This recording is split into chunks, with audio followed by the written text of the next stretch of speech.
26 अक्टूबर 2022 ये तारीख नोट करने लायक है क्योंकि कांग्रेस की किस्मत सीधे इससे जुड़ी हुई है। आपको याद होगा पिछले साल कांग्रेस को अपना नया अध्यक्ष मिला था। राहुल गांधी को मनाने की कोशिश हुई, अशोक गहलोत के नाम पर मुहर लगी, लेकिन ऐन वक्त पर मल्लिकार्जुन खड़गे की ताजपोशी हुई। तब यही तारीख थी 26 अक्टूबर। कई जानकारों ने कहा यह तो रिमोट कंट्रोल वाले अध्यक्ष हैं, पावर गांधी परिवार के हाथ में रहने वाली है। अब कर्नाटक के नतीजे आ गए हैं। जो जीत कांग्रेस पार्टी को मिली है उन जानकारों को आत्ममंथन करने की जरूरत है। कांग्रेस को कर्नाटक चुनाव में अप्रत्याशित जीत मिली है। उसने 224 विधानसभा वाले राज्य में अपने दम पर 135 सीटें जीती हैं, यानी कि बहुमत के आंकड़े से कई सीटें ज्यादा। दूसरी तरफ बीजेपी से 66 सीटों पर सिमट गई है। वही किंग मेकर बनने के सपने देख रही जेडीएस को 19 सीटों से संतुष्ट होना पड़ा है।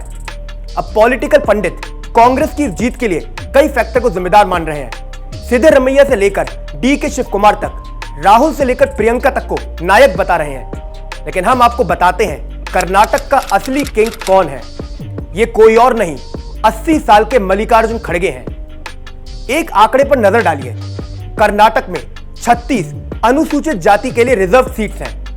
यहां पर इस बार कांग्रेस ने 21 सीटें जीती हैं और बीजेपी को सिर्फ 12 सीटों पर रोक दिया है। इसी तरह अनुसूचित जनजाति की कर्नाटक में 15 आरक्षित सीटें हैं। आंकड़े बताते हैं यहां पर पूरी तरह कांग्रेस का दबदबा रहा। उसने 14 सीटें अपने नाम की हैं। पिछले विधानसभा चुनाव में इन्हीं 36 आरक्षित सीटों पर बीजेपी का बोलबाला था। उसने 17 सीटें जीत ली थी। वही तब कांग्रेस सिर्फ 12 सीटें जीत पाई थी, यानी कि इस बार गेम पूरी तरह पलट गया। हैदराबाद कर्नाटक में दलित वोट सबसे ज्यादा निर्णायक है। यहाँ की 31 सीटों में से कांग्रेस ने 16 पर जीत दर्ज की। वही बीजेपी का आंकड़ा 10 पर रुक गया। इसी तरह मुंबई कर्नाटक बीजेपी का गढ़ माना जा सकता है। वहां पर 50 सीटों में से कांग्रेस ने इस बार 31 सीटों पर जीत दर्ज की और बीजेपी को सिर्फ 17 मिली हैं। यह अपने आप में बताने के लिए काफी है दलित बहुल इलाकों में इस बार कांग्रेस का स्ट्राइक रेट बीजेपी से काफी बेहतर रहा। अब हम इस बेहतर स्ट्राइक रेट का श्रेय मल्लिकार्जुन खड़गे को इसलिए दे रहे हैं क्योंकि उन्होंने राज्य में कुल 39 रैलियां की। वहां भी रणनीति के तहत दलित बहुल इलाकों में उनकी सभाएं ज्यादा देखने को मिली। अब पार्टी को इसका पूरा फायदा मिला है। वैसे कर्नाटक में कांग्रेस के लिए मल्लिकार्जुन खड़गे सिर्फ एक बड़ा दलित चेहरा नहीं है। उनके पास इस राज्य में इतने सालों का एक ऐसा अनुभव है जो इस बार पार्टी के बहुत काम आया। जरा याद कीजिए, कांग्रेस ने अंदरूनी लड़ाई का सामना पंजाब में भी किया, गुजरात में भी किया और कर्नाटक में भी।